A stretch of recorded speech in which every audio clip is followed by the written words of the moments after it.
So the next thing we can do with proportion is look at an algebraic proportion question, which should look something like this.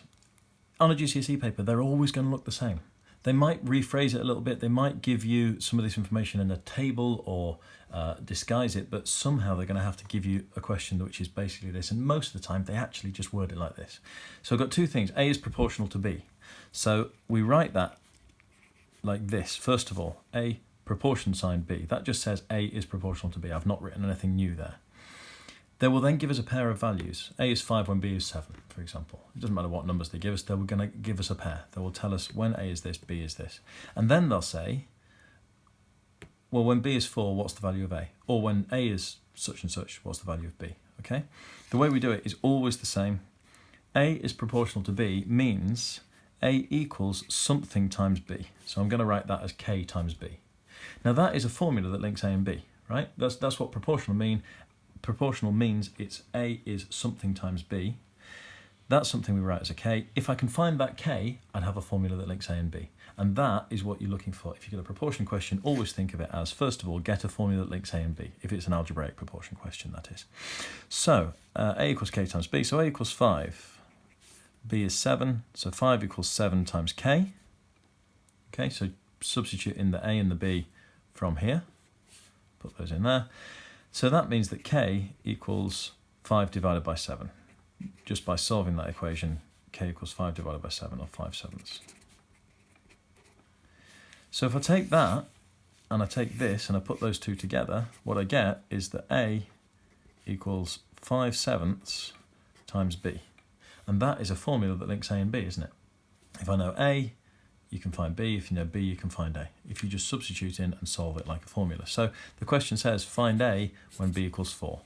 So when B equals 4, A equals 5/7 of 4, or 5/7 times 4.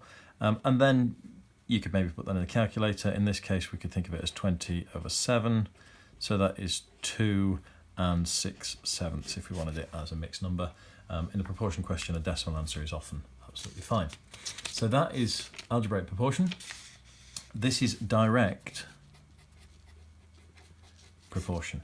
It doesn't often say in the question A is directly proportional, but if it just says A is proportional.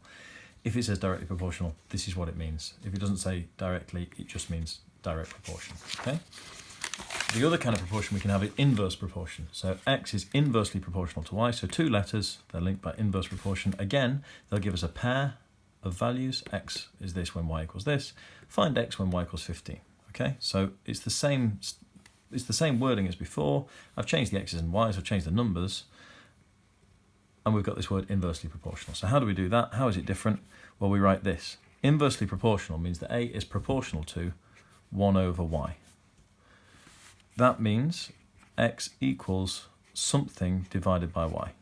So not something times by Y, but something divided by Y. That is what we mean when we say X is inversely proportional to Y. That's the definition of it, okay? Now, I want a formula that links X and Y because it's a proportion question that I'm doing algebraically, so that's what I want. X equals 10 when Y equals 6. X equals 10 when Y equals 6. Take that equation and solve it, times by 6 on both sides. That K must be a 60. If I take that fact and I combine them, I get that X equals 60 divided by Y. So when Y equals 15,